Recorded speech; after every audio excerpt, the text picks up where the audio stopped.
The December jobs report is out. We added 74,000 jobs in December, far below what expectations were. Here to talk about it with me is Darrell Cronk of Wells Fargo. Darrell, so what do you make of this top line number? Boy, it was significantly weaker, Joe, than what we thought. Seems like there's a lot of noise in this data, and largely I'd say it's inconsistent with the other data we're seeing, whether it's the ADP data, the small business jobs data through NFIB, certainly the ISM numbers on both manufacturing and services, as well as just some of the broad GDP growth data that we're going to get for Q4. So it seems really, it seems like an outlier. Quite yeah, frankly. I mean, we've got 74,000 jobs added in December, but we also saw the unemployment rate dip to 6.7%.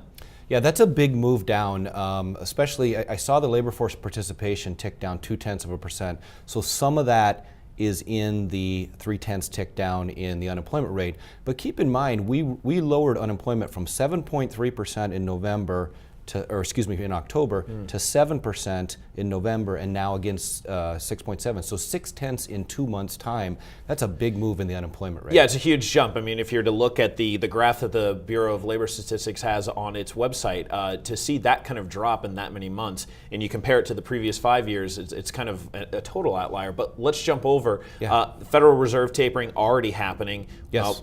We're suddenly closer to that 6.5% bound that was a so-called threshold for the Fed to possibly consider, raising interest rates, everything else. Now what do you think? Yeah, I actually think, because I truly believe this employment report's a little bit of an outlier. If you still look at the last three of the last 5 months have seen 200,000 plus jobs growth. In particular, November was revised up to 241,000. So the data is still consistent with, I think, the Fed continuing their tapering process. I would not be surprised to see them continue to taper in January at the normal 10 billion pace. I think the data supports that.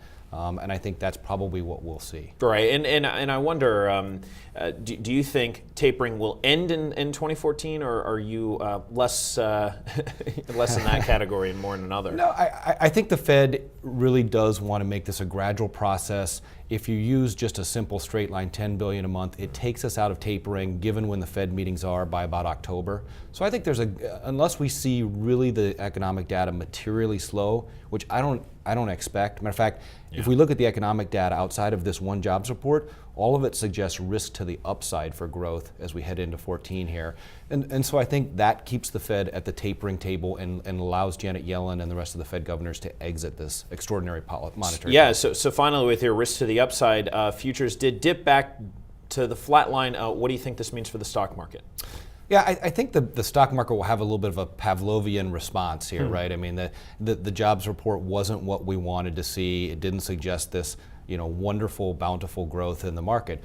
But beyond that, I don't expect it to be any type of a derailer for the stock market. So maybe a little bit of weakness today, but I think the stock market will digest it. It will look more broadly at the rest of the data and move forward.